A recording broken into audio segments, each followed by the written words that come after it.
How's it going, laser bruises? I'm Bobby Sixkilla and welcome back to Quantum Suicide. Now, you remember in the last episode we started working our way down the right-hand side of the male branch. And we're trying to make friends with Katashi here, so we're going to go see Katashi. We're getting pretty close to the vampire children thing, which will bring us about our next death. Hooray. And hopefully another code word. I found Katashi at the farm. He was continuing the strawberry harvest. It's sort of been abandoned on Monday. As soon as I got there, I was ready to help, but he looked mostly finished. Sorry. Gotta be up earlier than this if you want to be a farmer. I don't. Are there a lot of strawberries? Katashi showed me his half-filled bucket. Playing Stardew Valley is the closest thing I want to become a farmer. Not as many as I'd like. What are you going to do next? Maybe I can help you with that. At least I can be sure he was still alive. He got to his feet and lifted his heavy bucket like it was empty. I've got some small weeds trying to take over the lettuces. You can help me clear them. As Katashi led the way to his lettuces, I brought up the latest Deletion Game. Katashi, I'm worried about this game. So am I.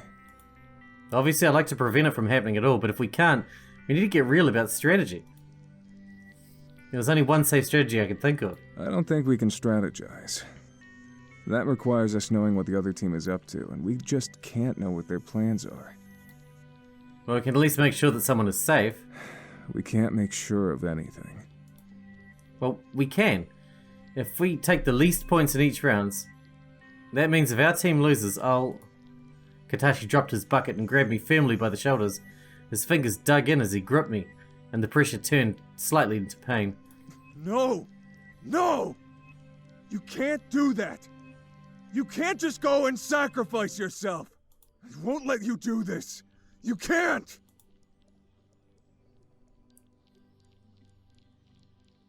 I don't want to see another friend die. I'd rather it be me.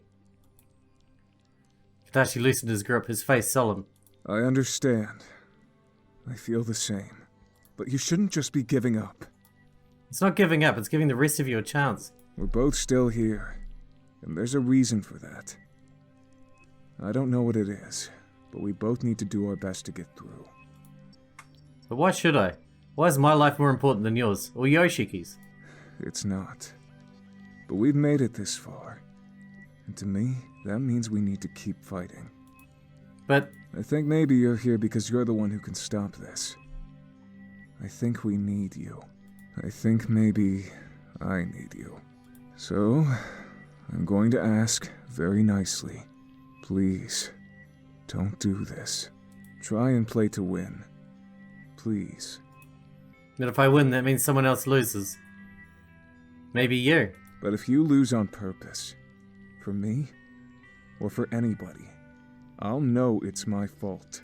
I'd rather lose because you did your best than feel responsible because you chose to die. I guess you have a point. So don't. Please. I can't make guarantees about what I'll do in the heat of the moment, but I'll go in with the intention of trying to win. That's all I ask. We started walking again, and Katashi showed me the lettuces. The grass from nearby had begun to grow all over the dark brown dirt and from the garden. Katashi explained to me that the grass was unwanted and soaking up nutrients meant for the lettuce, and so, by definition, was now a weed. We didn't talk about the game again. Instead, I learned about how there are many kinds of grass, and that on a planet with weather and a natural atmosphere, some plants were seasonal. They couldn't be planted all at once, like on the Everett. It was nice just working with Katashi, and not thinking about the game. Good morning, Rise and Shine, kids. This is your friendly neighborhood AI requesting you to be in the dining hall within half an hour, or face the consequences. What the? I repeat, we're ready. All systems a go. This is not a drill. Get to that dining room in 29 minutes and 25 seconds. For a moment, my head was filled with Dai's piercing voice and absolutely nothing else. I didn't know where I was, who was shouting, or even who I was. After a few seconds, I adjusted. It was definitely only Thursday. I counted back over the days since Dai had explained the new game on Monday. There was no way I had forgotten that much time. So who broke the rules this time? I looked at the clock. 7:23 AM. Sure didn't feel like it. But maybe that was because I'd been woken so suddenly and dramatically. As I got dressed as quickly as possible, I wondered if this random summons was because someone broke the no contact rule. And if so, who? Guess not Vladimir this time. Oh yeah. My immediate thought was Beatrix and Nicholas. I doubted they were foolish enough to break the rules and risk punishment. But they had the strongest bond. And the most incentive to collude. Though Di had said half an hour, I was not willing to take any chances. As soon as I was dressed, I rushed out of the corridor and headed towards the dining hall. Yoshiki came out of his own quarters exactly as I passed by. I stopped for a moment to wait for him. What happened? Do you know what this is about? I think maybe someone broke the rule about not communicating with the other team. That's what I thought too, but who? The twins, maybe? Or I thought Melody. It's possible. She's such a friendly kid, she could easily forget. I really hoped that wasn't the case. Di had been very clear there'd be punishment for breaking the rules, and I doubted she would care if it was an accident or a child forgetting. Yeah, I doubted too. Katashi and Nicholas were already in the dining hall when we got there. They were seated close to the door, while at the other end of the table, Beatrix and Kimiko were in whispered discussion. It was the twins, wasn't it? What happened? Did someone break the rule? Nicholas sighed. It was Beatrix and I. Yep. But I assure you, it wasn't collusion. We've been doing fine, sharing a quarters without talking. But she lost something this morning and it was early, and she was sleepy and frustrated. Oh no! She asked if I'd seen it, just without thinking. I answered, and then we both realized what had happened. Kind of unfair to put them on different teams when they have to share a fucking room. But then you didn't mean to. It's not fair to punish you for one mistake. It's not fair to pit us all against each other in a series of murder games either. Good point. I don't think Di cares about fairness. Neither. We'll just have to take our punishment. Hopefully it won't involve dying. The door opened and Vladimir came in, holding Melody's hand. Poor kid was crying and her father was trying to soothe her as they walked. Welcome, welcome. It's about time the rest of Team B grace us with their presence. As I'm sure you are already aware, the rule forbidding communication between teams has been broken, which is why you've all been summoned here this morning. Di was looking around the room at the crew when she stopped to focus on Beatrix. Oh, dearie me, Trixie. You're looking a bit rough around the edges this morning. Just get on with it. Oh my, I wouldn't be talking like that if I'd broken the rules. It was an accident. It isn't like we said anything important. They didn't even talk about the game. Oh, my mistake. You can all return to your quarters. Really? Absolutely not. And I may be wrong Yoshiki, here, but you're such an the idiot. rules say you were allowed to talk if it wasn't about the game. Is that what the rules said? Di looked around the room again. Oh, wait. I remember. I made the rules, and no. The rules said no communicating. But Trixie here is right. I need to get on with it. This is too exciting. Let the punishment commence. It was a mistake. If anyone is to be punished, it should be me. Please leave Beatrix out of this. Nicholas. Oh, how touching. Pity I am punishing everyone, including your precious sister. The rest of us weren't even involved. Tisk, tisk, Captain. Trying to shirk responsibility. This is a team game, so everyone will be punished. There were several cries of outrage and frustration. Melody's crying got louder. She clung to her father. And the punishment is? The Deletion Game. The room fell completely silent as we waited with bated breath. The Deletion Game. Di spread her arms theatrically. She made a declaration. The room remained silent. What do you mean? Oh, sorry. Was I not clear enough? Allow me. Instead of holding this round of the Deletion Game on Sunday Sorry. as planned, we'll be playing it right now. Most of us are still half asleep. So, it's no skin off my nose. The captain took a moment to consider her words before pursuing her argument. Di, if multiple crew members are half asleep during the current round, not only would it affect our ability to play the game, it could lead to something terrible. Like their deaths? Much worse, I'm afraid. What could possibly be worse? Don't keep me in suspense. Di's eyes lit up as the gruesome possibilities. If everyone is half asleep, no one will perform well, and the game, well, the game would be boring. Di gasped, completely taken aback. Boring? No, no, no, no. The game can't be boring. Games are supposed to be fun. Kimiko shrugged noncommittally. I know, but I guess there's no helping it now. Although Di was doing her best to maintain her composure, it was clear Kimiko's argument had touched a nerve. All right, all right. I'll give you all an extra hour to wake up and prepare so that you can all bring your A game, okay? But that's the best I can do under the circumstances. That sounds fair. I'm sure we can all make do with that. Everyone seated at the table nodded in unison.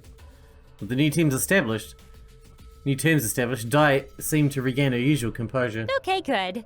You are to return here in an hour for the first round. We get an hour Until again. then, however, you are still forbidden from communicating with each other. Although it'll only be half an hour, right? Oh, and Trixie. What? Is an hour long enough for you to fix this? Dai made a vague circular gesture with her index finger at Beatrix's general direction, screwing up her face in disgust. Beatrix stormed towards Dai's, eyes filled with murderous intent. I'll fix you. Nicholas shook his head in disapproval and grabbed his sister's arm as she began to edge closer to Dai. With a self-satisfied smile, Dai's form dissipated before their eyes.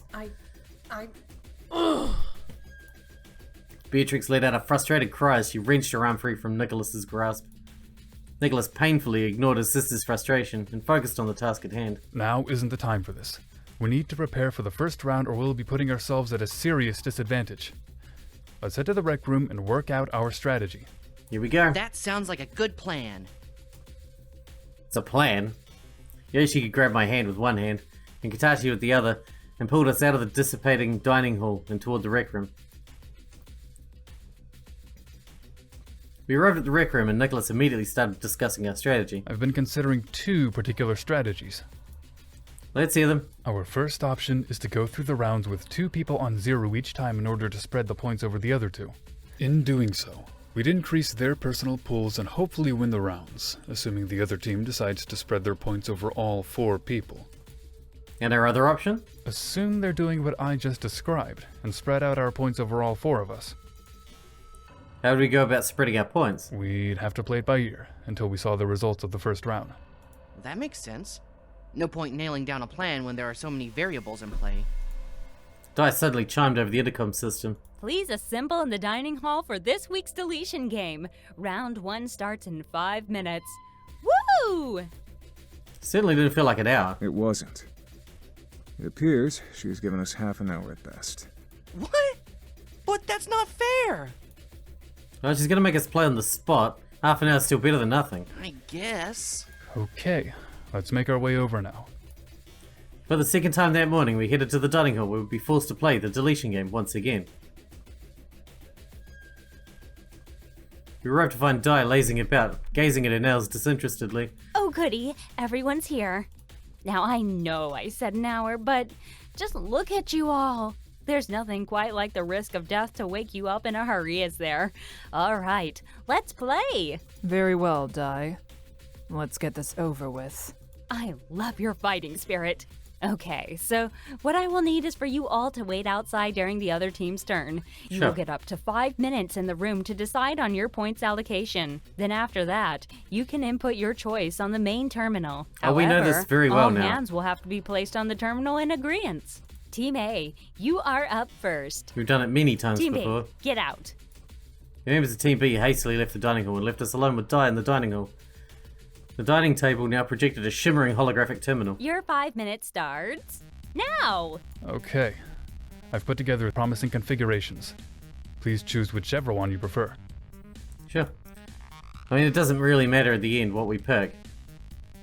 Like, it doesn't matter at all, actually. Because either way, it's going to bring us down a new path. Let's go with this one. Is everyone in agreement? Yes. Yep. I input the allocation of the terminal. Thank you for your entry. Please exit the dining hall so that stinky team. Go on, stinky Team B, get in there. Indeed, it is Katashi. And all the game's frustrating? Nicholas and Katashi both smiled at Yoshiki as if he was a simple child. Yes, but this one especially. There's no way for me to determine their numbers with any degree of certainty. It relies almost entirely on luck. After a few tense minutes of waiting, Team B exited the dining hall. Dai followed, boisterous as usual. Wonderful start to the betting wars. Both teams are fighting hard. Now let's see the results of round 1. Come If on you then. would be so kind as to draw your attention to this screen. Dai projected a screen using the same light she was made of. And the winner of round 1 is... Congrats, Team A! Strong start. Well, we won the first round. So they're divvying it up evenly, are they? The suspense is killing me. Let's move on to round 2. Team A, you are up again. Please follow me. Di appeared to walk through the wall as we made our way back to the dining hall. Your 5 minutes starts now. Okay, we started strong. Let's keep this up. What are your suggestions for this round? My suggestions are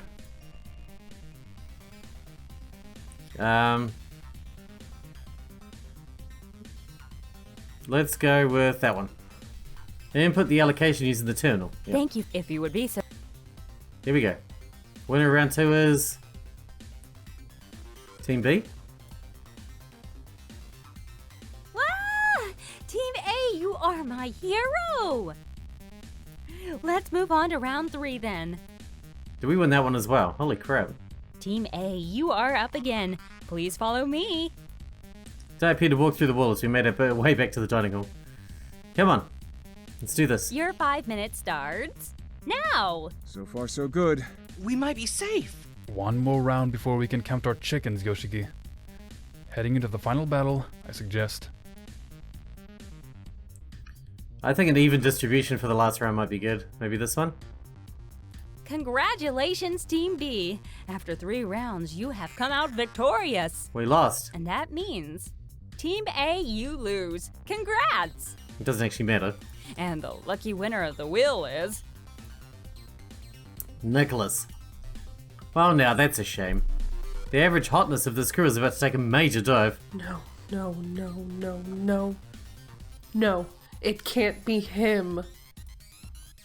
First off, Trixie, it can be anyone I say. And secondly, you lost the game fair and square. I guess I did.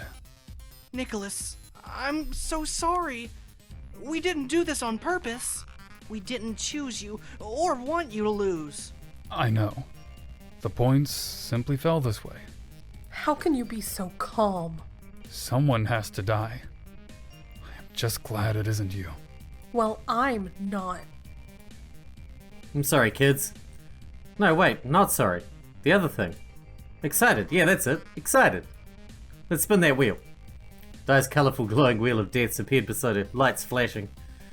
So, Nicholas, please tell the audience, what kind of death are you hoping for today? I'm not answering that. You'll stop the wheel on the opposite.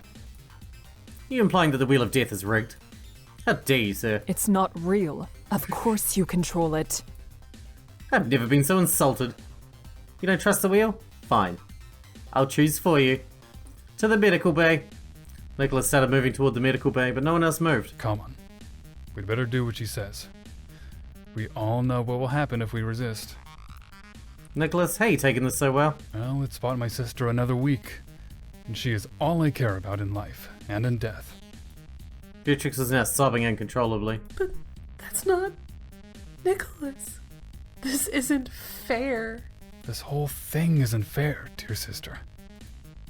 Nicholas placed his hands on each side of Beatrix's face and forced her to look at him as he spoke calmly. But it's no more unfair for me than anyone else. Alright, enough chatter. Let's get moving. Come on now. Left, right, left, right, left, right. Di's voice is gone.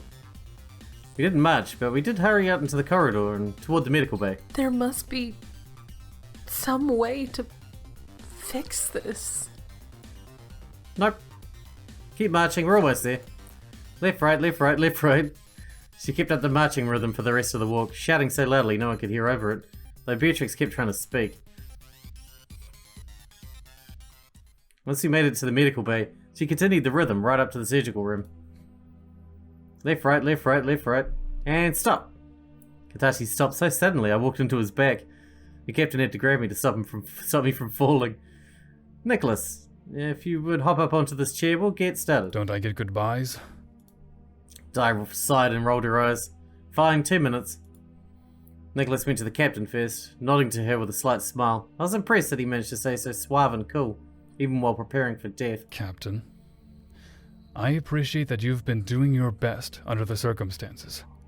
I don't want you to feel responsible for this. I'm sorry. You didn't program Di. Your mother did. Well, no, but I'd appreciate it if you could be patient with my sister and give her some leeway for a while. of course. Thank you. His next goodbye was for Beatrix. Though he didn't get to hear it, he drew her aside and spoke to her in a low voice. Beatrix was not as cool and suave as her brother. She continued to whimper as she reached out and hugged him. The hug lasted maybe 30 seconds before Nicholas pulled away. He whispered to his sister again before coming to stand in front of the rest of us. I'm ready. Congratulations, Nicholas. You've won... Exsanguination? What the hell is exsanguination? Who knows the meaning of the word exsanguination? Not me. No. Not you. Unfair advantage. Sanguine is Latin for blood. So logically, exsanguination involves not having blood? You're gonna take all his blood out? Ding ding! 10 points to the lady at the front. Nicholas doesn't have any blood? No, Yoshiki, I have blood, but I will die from blood loss.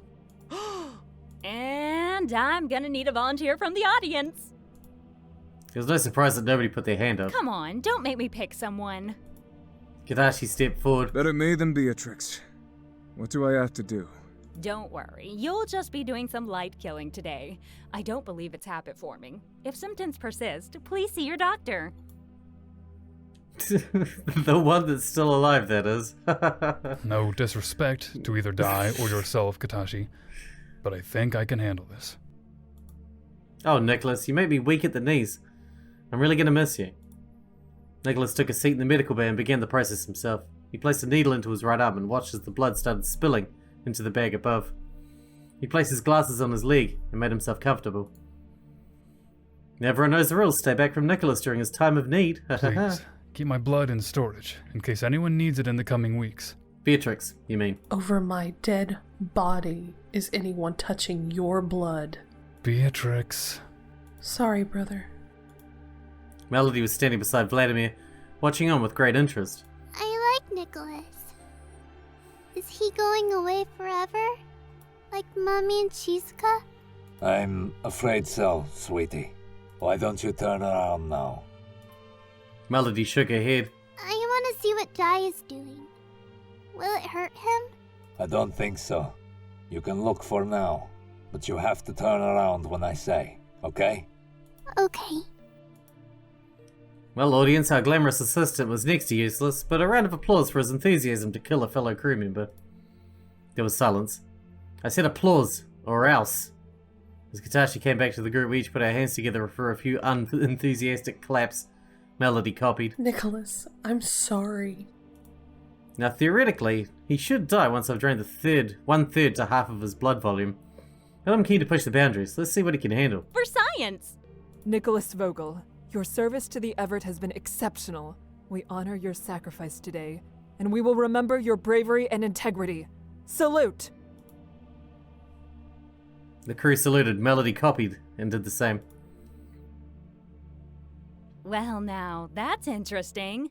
Only 30 seconds and already his pulse is way down. Keep your eyes on those vitals, folks. Dai was pointing out the screen readout, which showed Nicholas's rapidly falling heart rate. His blood pressure was on the same screen. It dropped very suddenly. He's going into shock after only a 5/8 loss of blood. Disappointing. Nicholas's skin had gone white and translucent, as the hairs on his body all started standing up on edge. Melody, turn around now. Melody did turn to face her father, but she kept saluting. Nicholas dropped out of consciousness and slumped into the chair as the room was filled with Beatrix's cries, and the monitoring machines let out vital alarm tones. I don't know, I feel like that could have gone better. We'll have to remember for next time. Now, because we have another medic here, and I don't trust her at all, we only need to wait the customary 6 minutes to ensure that revival is not possible. Dai seemed flippant about waiting around. So, Capitan, anything new in the world of space and stuff? Captain just rolled her eyes and refused to engage Dai in conversation. Rude. Just rude. Minutes passed as the room was silent, silent other than the sobs from Beatrix. Okay, teams. Time's up. You may now approach the corpse. Woo! Speaking of time, I hope we'll see you again for the next Deletion Game. Thanks for playing. With that, Dai disappeared. Beatrix ran up to Nicholas and started to embrace his now lifeless body. Beatrix. Looking up from Nicholas, Beatrix stared at Katashi, Yoshiki, and I. This is all your faults. She didn't shout. Beatrix's voice was cool and filled with detached rage. You did this to him. Without another word, Beatrix turned and gently kissed Nicholas's forehead, pulling the needle from his arm, and took the blood bag he'd filled and left the medical bay. This isn't Team A's fault. Katachi, can you help me with his body? Of course. Do you think it hurt a lot? I don't think so. I think he went to sleep and didn't feel anything else after. That's good. I think so too. Kimiko and Katashi went into the room to deal with the unpleasant reality of yet another body. The rest of us went our separate ways, most of us to our quarters, to hide away and wonder who the deletion game would take next. Chapter 3. Man, we're tearing through it today.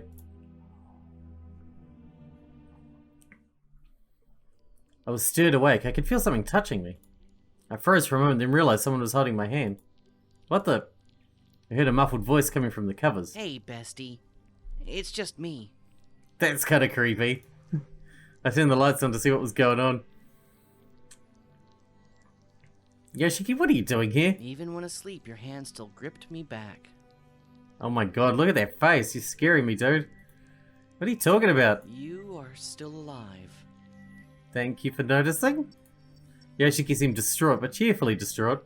I felt your hand hold me back. Yoshiki, what is this about? Yoshiki's cheerful, distraught demeanor shifted to just distraught. Yoshiki began mumbling to himself. Have you gone insane? Yoshiki was still a bit shaken up after Nicholas's death. Of his mumbles, I could only make out team and stranger. A dead stranger. Yoshiki twitched before grabbing my hand again, albeit slightly aggressively. You're not dead. And you're not a stranger. You're... you. Yoshiki? You're alive. Your hand, it holds me back. I'm gonna slap him. I pulled my free hand back and let it rip. My slap was crisp and the noise echoed in my quarters. It wasn't the time, but I was impressed with how well I just slapped Yoshiki. Yoshiki, you need to get a hold of yourself. Yoshiki let go of my hand and gently touched his cheek that was already red and swelling. His eyes started tearing up. Perhaps I hit him too hard. Thank you. I'm sorry, did I hit you too hard? Yoshiki's demeanor appeared to melt away and return to a lovable, playful Yoshiki I've come to know. It hurt. But it hurt because I'm alive. And so are you. There we are, bestie. Sorry for getting so weird with you. It's just... Yoshiki paused. You mean a lot to me. And... I waited intensely for Yoshiki to finish. I would be really upset if Dai took you out before I did. What? Yoshiki laughed as he jumped out of my bed. Well, until next breakdown. Toodles. You'd be sad if Dai took me out before you did? You want to kill me before she does? Oh my god, I gotta get rid of this guy. Before I could even reply, Yoshiki had run out of my quarters. I look at the time. 4:53 AM. I guess I could get a few more hours sleep. I curled back down to my bed and got those few more hours of sleep. We need to get rid of him. I woke feeling quite refreshed. Perhaps having Yoshiki sabotage my sleep is good for me. Thinking of Yoshiki, I figure I should probably check on him. No! I made my way to the engineering bay out of instinct. Hey Yoshiki, you feeling... He wasn't there. I looked at my tablet for his location. In the rec room, eh? I made my way to the rec room. When I arrived, I found Yoshiki sitting and staring intensely at a chessboard. Hey, bestie, how we feeling? Oh, perfect timing. Do you know how to play chess? Call him bestie, he threatened to murder us. I guess so, but I've never played with another person. Did your parents teach you? No, they didn't have time for that. It was one of those game applications on the pod's computer. So a computer taught you? Yeah, I guess it did. Can you please teach me how to play? Why the sudden interest in chess? You were right. We aren't dead yet. And so I need to lift my gaming skills if I want to survive. And you decided to learn chess. Why not just play some of Shizuka's games? Yoshiki looked away for a moment. She never let me play them when she was alive. Why should now be any different? I took a moment before I responded.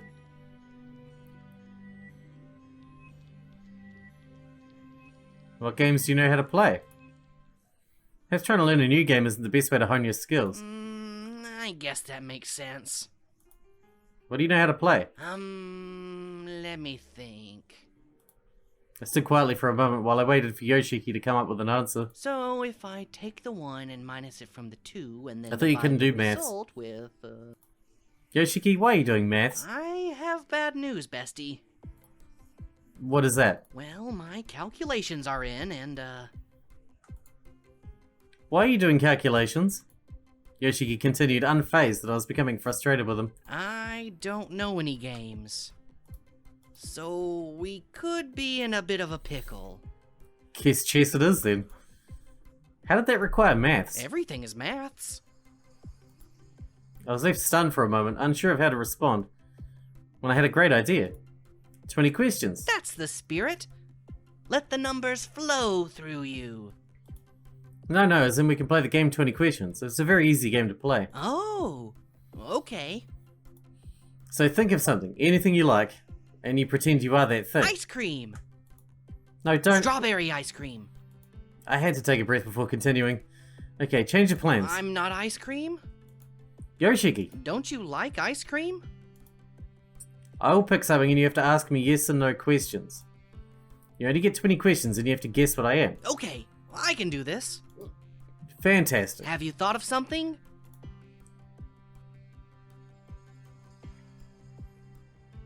An elephant. Give me a first question. Are you ice cream? Well, are you? No, Yoshiki, I'm not ice cream. Oh. You have 19 questions left. I waited for a moment, with the belief that Yoshiki was deep in thought. Katashi probably has some ice cream. Oh my god. Yoshiki jumped up and ran out of the rec I room. could always play with you. I jumped with fright. Dai, do you need to wear a cat bell or something? That is an interesting image. Give me a moment. Dai's image flickered, this time with her wearing a cat collar. Is this more to your liking? No.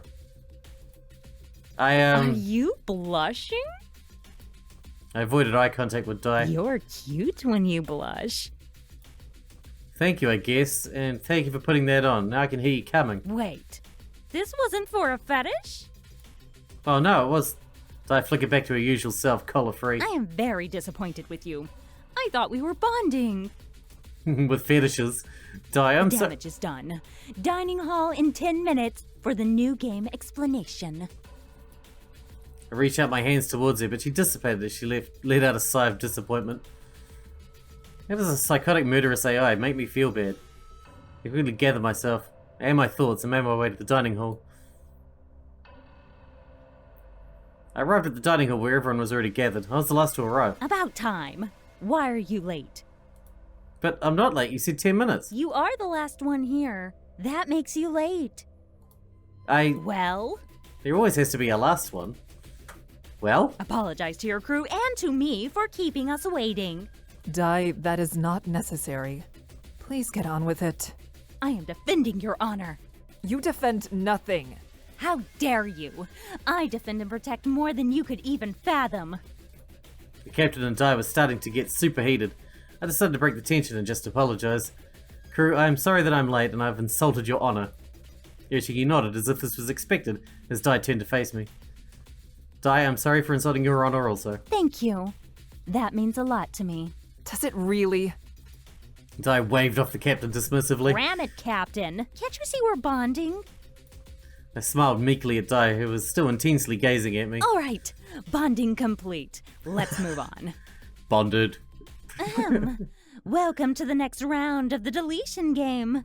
Vampire Let's skip this children. explanation, shall we? In fact, let's wrap the episode up here, and I'll bring you back for the next episode after the explanation. That sounds like a good idea.